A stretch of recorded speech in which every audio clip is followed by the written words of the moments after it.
Well, good evening, everyone. Thank you so much for having us back. Tonight, as Dr. Salah shared, we're going to be spending some time talking about our core and elective programming, and the focus really is at the middle school level. Before I get started, I just want to introduce a few guests that we have with us here tonight. So, obviously, Martin Lindberg, our Director of Curriculum Development, is going to be speaking as well as Connie Gilbert and Kathleen Miska as part of our teacher leader in our TLT department. Thank you to a few of our other teacher leaders that are here, Derek and Megan. And I also want to introduce a few other administrators that are in the room. Rachel Paradis is our Assistant Director of Student Support Services, as well as Deb Parkinson, also our Assistant Director of Student Support Services. Rachel oversees our elementary.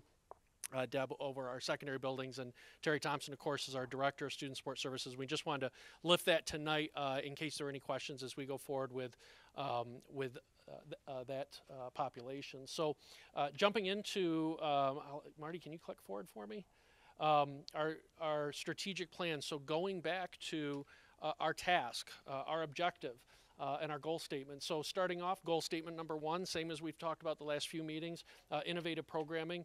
Huron Valley Schools will develop innovative programs designed to create enrichment, focus on career technical education, and create a learning environment that maximizes instructional minutes, create a greater learning opportunity for students. So tonight we're going to focus on objective 1.1, which was that the Huron Valley Schools will design and implement innovative core and elective curricula that provide students with greater academic choice. At our last meeting, we talked about career-focused education, and we spent some time talking about what that looks like and the credentials that are needed for our teachers to be able to teach those elective programs. We talked about the 6 career pathways that the state of Michigan and, in fact, the Department of Education have defined, and where we want to expand opportunities. So tonight, we're going to get into a little bit more detail about our current setup for our middle school programs, the programs that we offer students, and what opportunities we see and what that we vision forward around our middle school. So I'm going to turn it over to Mr. Lindberg. Great, thank you, John. Hello, everyone. So when we started this and this task was given to us, and we sat down as a department and team and started looking at this and started asking ourselves where we want to go in terms of middle schools in this district. We had a lot of discussion, a lot of deep thoughts, a lot of debates, a lot of research, and one of the things we right away as we really dug into this and we started looking at it, we were really proud of the work that we've done in Huron Valley Schools through the years, and it was something we definitely wanted to make sure everyone in the room understood where we are as a district, because over the years we've worked really hard to meet the needs of our students at the middle school level and provide them those experiences that we thought were appropriate for that age level. And so just as you see up here, we have some pictures of roughly middle school student age. Some of these could be Huron Valley students, some of them are not, because some of the things that we're doing on here, but other areas are areas of opportunity for us.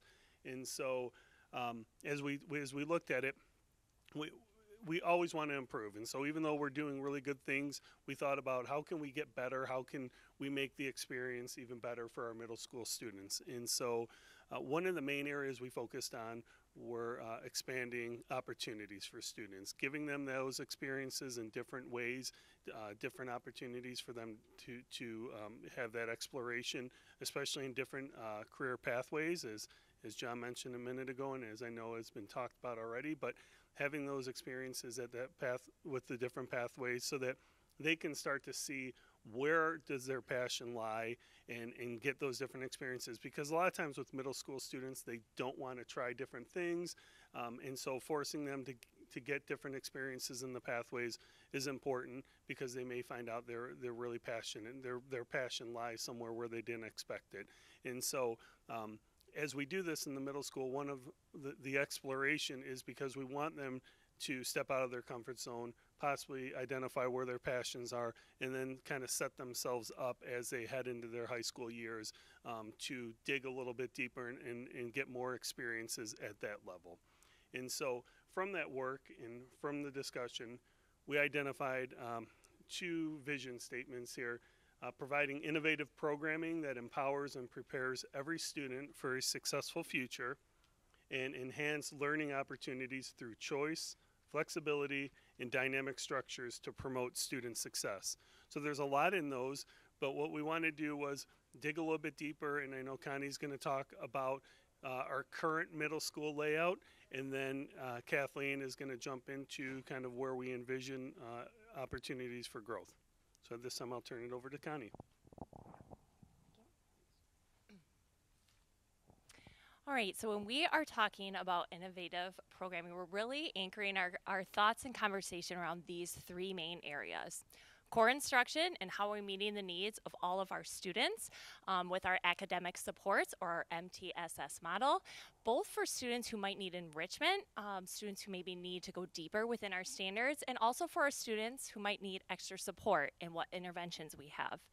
We also are thinking about what is that exploration. We want to provide a lot of opportunities for kids to explore the 6 career pathways, and we want to continue to value choice and offer a variety of engaging electives where students might feel that they are passionate about and they can dive deeper into learning about those. And so we wanted to start by, like Martin said, that we wanted to show what is our current programming looking like and how are those reflected in our current programming where we might want to just build upon. So currently our 6th, 7th, and 8th grade students have a 6-hour period day where they take 6 classes, and there's also a daily seminar period. Seminar serves as an academic support. It's a shorter hour. It's usually about 25 minutes where students can get extra help. They can make up tests. They can work on homework or do some independent reading. So within those 6 academic hours, 4 of them are our core academics: math, science, ELA, social studies, science, and those are our year-long courses. In addition to those core academic courses, we do have academic support courses. So students who might need extra support in math have the opportunity to take a support course as an elective to help them learn the grade level standards. In addition to our core academic programming, we have that exploration programming already occurring. At the 6th and 7th grade level, we require students to take a STEM block and a wellness block. And within our STEM block, we have 2 terms that are 10 weeks long where students take digital technology and pre-engineering. And within these, they're getting 2 of those career pathways. In the wellness block at the 6th grade level, students take a semester of PE, and at the 7th grade level, that is shortened to a 10-week course so that students can take a health course there. And then we have choice. Students at the 6th and 7th grade level are able to choose their fine arts elective, and we currently offer band, choir, art, and communication arts. And students can take either one of those courses or a combination of those courses, depending on which one they choose and the length of that course.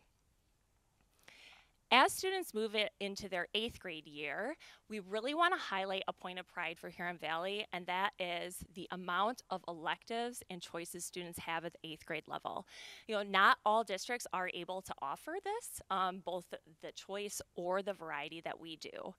And so, of course, our students are still taking their 4 core academic courses with those academic supports still in place. But they also now have the opportunity to choose more of their exploration. So if they really enjoyed that pre-engineering course that they took at 6th and 7th grade, they now can take a semester-long engineering course. They may be able to add an additional fine arts option as their electives. And we also start to introduce some high school courses. So at the 8th grade level, students can choose to take Spanish 1 or design. And as part of our advanced math pathway, they do have the ability to take Honors Algebra 1. We also have some neat electives such as leadership. So if students really feel like they want to grow their leadership skills and have an impact on their building, they may choose to take that as an elective. So at the end of their middle school experience, they will have had the opportunity to take a variety of courses, again, in the career pathways, as we mentioned in our presentation last strategic plan meeting. But we did want to highlight how here in some of the areas we have really great programming and a lot of different opportunities. And then some of those career pathways, there's opportunities to grow. Also showcasing that we do have these core courses that do support the learning of the content, skills, and knowledge needed for these careers, but we just don't have courses that specifically kind of focus on that career pathway. Again, I really like our philosophy and our belief at the middle school is just to kind of give that exploration so that kids might spark an interest to then further engage with these topics at the high school level. That is the same for our core academic programming as well, and kind of wanted to give you a snapshot of what it looks like throughout their whole secondary experience. So from the 6th grade level, we've got math and science up here right now. In our math realm, we do have 2 pathways beginning at the 6th grade level. We have our traditional math pathway and our advanced math pathway. The reason we have an advanced math pathway is very intentional, is so that students are able to take AP Calculus their senior year. And in order to do that, there's so much content, we have to compress it so that students can have that opportunity. But students who aren't on that pathway still have a lot of options to take different elective courses as they get in their 11th and 12th grade year. In the science programming, the purpose of our middle school courses is to really lay that foundation of the science skills and the content to prepare them to take our grad required courses, as well as then introducing some advanced placement courses and other elective opportunities at the 10th, 11th, and 12th grade level. Similarly, in our ELA and social studies courses, we also, the philosophy is the same. At the middle school level, we're really building those foundational skills so that kids can do well in our high school courses, maybe spark an interest in a certain area, and choose to take elective programming at starting as early in the 9th grade level for ELA and 10th grade in social studies. Again, AP offerings are available in both of these programming as well as other elective courses. As you can see, we do have some blank spaces here for elective opportunities at the 6th, 7th, and 8th grade level. And we just want to point that out as maybe that's a future opportunity for more enrichments or core electives moving forward. So again, before we started visioning on the future, we wanted to really highlight what is our current programming so that we can kind of keep and lean into the things that we are really valuing and passionate and think we're good at in Huron Valley, and then kind of use that to also see where are our opportunities that we can grow.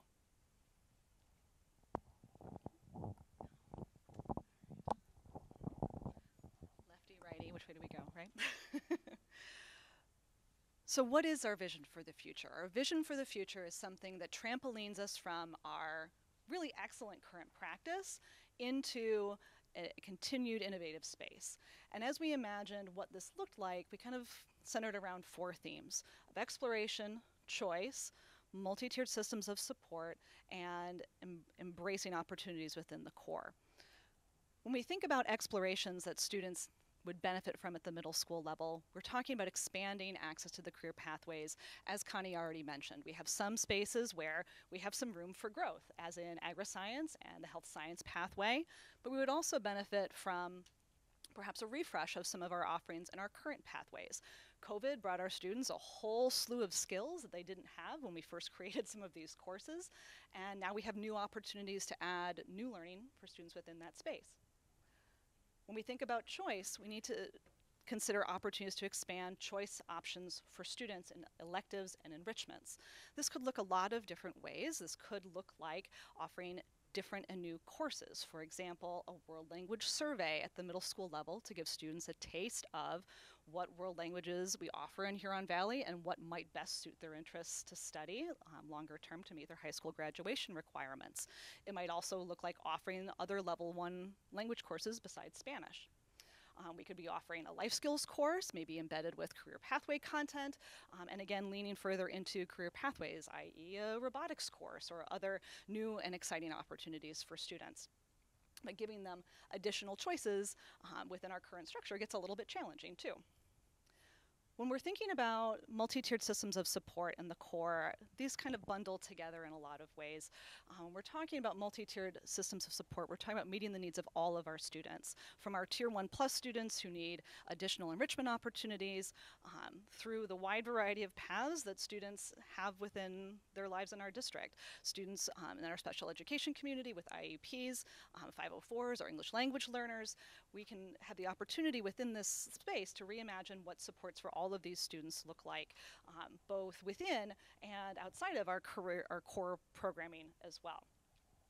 So this could also look like smaller learning community opportunities for students to have better support structures that dovetail in with MTSS to support the needs that they have as individuals. And this could also look like exploring other core elective opportunities, as Connie was mentioning, in those blank spaces in our course sequences, giving students who have a passion in an area an opportunity to explore those passions earlier in the sequence at an age-appropriate level.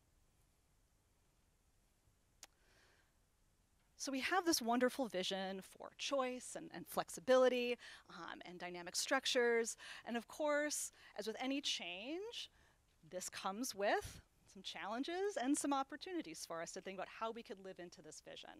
Let's start with the fun part, with opportunities. When we think about how we can springboard off into the future, we have to think about how we can reimagine structures in order to bring this vision to fruition. That might look a lot of different ways. We will be talking more about structures at our next meeting, but we wanted to give you a taste of what some of these more middle school centric structures might look like as we talk about some options briefly here today. So this could look like a reimagining of seminar. As Connie already mentioned, our existing seminar does serve the needs of a number of our students, but what if it was more systematized? What if we had more what I need or win opportunities for students for enrichment and intervention, both to explore what they need and what they could find a passion in. This might look like an enrichment opportunity where students have an opportunity to take an enrichment course that isn't a class, not for a grade, not on a report card, but just for the fun of it, to explore a core course kind of enrichment quasi-elective, to join a writing club or a book club, to do a genius hour or a service learning project within that space. We could offer our students lots of possibilities while still meeting enrichment and intervention needs of students. We could also consider reimagining the length of our elective programming. As Connie already mentioned, we have some electives that run on a 10-week rather than 20-week semester schedule. If we offer more 10-week electives, we give students more opportunities to try out and explore different elective opportunities.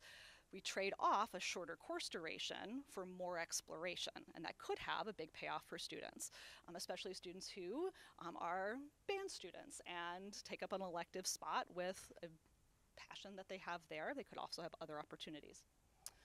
We can also think about the schedule of electives. What if, instead of an elective course meeting every day, what if it met every other day? So for example, in your 20-week PE course, what if that met every other day over the course of the whole year instead of just for a 20-week semester?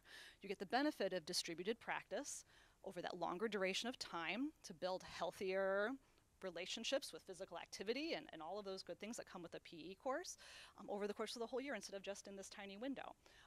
That could also dovetail with length of elective programming kinds of objectives, where you take a 10-week elective, but it spans a 20-week semester by meeting every other day and gives students more opportunities to develop and hone those skills by distributing that practice over a longer period of time. So that could be another interesting way that we expand opportunities for students. We could also think about the length and the schedule of class periods, perhaps, for example, a block schedule where students meet for 90-minute periods every other day. That would give them the opportunity to take 7 instead of 6 courses. That's a whole other set of opportunities too if we couple them with some other things that we have worked into some structures here to get more access to more exploratory content. And then last, if we leaned back into teaming opportunities at the middle school level, teams have long been a really important part of what middle school looks like in Huron Valley, but as some buildings have shrunk in size, it makes it really difficult to maintain and staff those 4-person teams. When I'm talking about teaming, I'm talking about a large group of students, about 120, who share their 4 core academic teachers within a block. And so that gives those 4 teachers some flexibility to offer some enrichments, intervention opportunities, by creating a smaller learning community that supports those students in ways that 4 teachers together can, differently than students who are distributed across a whole building, and to offer opportunities for enrichment that are similarly then focused within that block period. So these are some really great opportunities, and of course opportunities, as we said, perhaps come with some challenges for implementation. And so we want to think about these as considerations and needs. Sometimes we hear the word challenge and we have to take a deep breath. We want to make sure that as we consider these opportunities, we consider how realistically we need to act in order to implement them. At the top of this list, of course, is that we continue to use research-based best practices to drive this work, to understand where science tells us that some things work better for students than others, but also looking at real-life models from other districts that we know have implemented some of these different strategies ahead of us, and learning from their work as well. We also face a consideration with scheduling logistics. As we think about new elective opportunities to offer to students, we have to make sure that we're aligning those with actual student interest. We can create a million wonderful new electives, but if students aren't going to sign up for them, then that effort maybe it wouldn't be as useful. We also have to, within that, consider student enrollment. The smaller a building gets, the harder it is to offer a wide variety of elective opportunities, because you have fewer places to put those students within the school day. So as some buildings have shrunk in size in terms of student population, it's been harder and harder to offer the electives that we do have in our slate, let alone add more. With this comes staffing. As you heard in the CTE presentation last time, having qualified teachers to run a wide variety of fascinating and interesting electives definitely can be a challenge, but it's one that we can rise to by maybe considering options like sharing staffing. Schools, a middle school and a high school in close proximity to each other, can share a high school staff member with the middle school to help show kind of that pathway all the way through up from the middle school into the high school, and that maybe gives us some opportunities to try and think creatively about how to offer things that we aren't currently offering. But some of these opportunities we discussed on the last slide do also require increased staffing. The block can require us to have just more staff members to run those opportunities, and that of course comes with a cost. An additional consideration, of course, is course development. When we talk about creating new courses, we need the time, the resources, the support from the state in terms of standards and guidelines, as well as teachers who are qualified not only to teach that course, but to help develop that course in a real-world, practical kind of way. And that, of course, takes time and resources, both people and material. And these resources come in a lot of different ways too, not just in new courses, but also when we think about enrichments. If we offer something that's not within a scheduled period of the student's day, but within a WIN or seminar type block, those enrichments would still also have resources that they would need in order to run effectively and richly. We could also consider opportunities to share resources between the high school and the middle school buildings, again, where appropriate for some of the more niche electives perhaps, but those come with some challenges and some features along the way. A lot of this boils down to a need for increased funding or increased resources in order to meet these needs and goals, both in terms of staff and personnel, as well as material goods, as we work through the development process for what this could look like. It is, I think, really, really important for us to note, though, that just because a vision has challenges along the way, that doesn't mean that we should just give up on our vision, right? And conversely, just because we have a great vision doesn't mean we ignore the challenges either, right? We make decisions with our eyes wide open, and we think about how best to live into the needs of our students. Thanks, Kathleen. So as we finish up our presentation today, we're leaving you with several pictures of current middle school students in our district. And just again, to reiterate how proud we are of the work that's being done in our Huron Valley schools, at the middle school level, but also how excited we are about some of the opportunities that we brought to you tonight and may lie in our future here for our students. So again, on behalf of the TLT team, thank you very much. And at this time, we're going to turn it over to questions.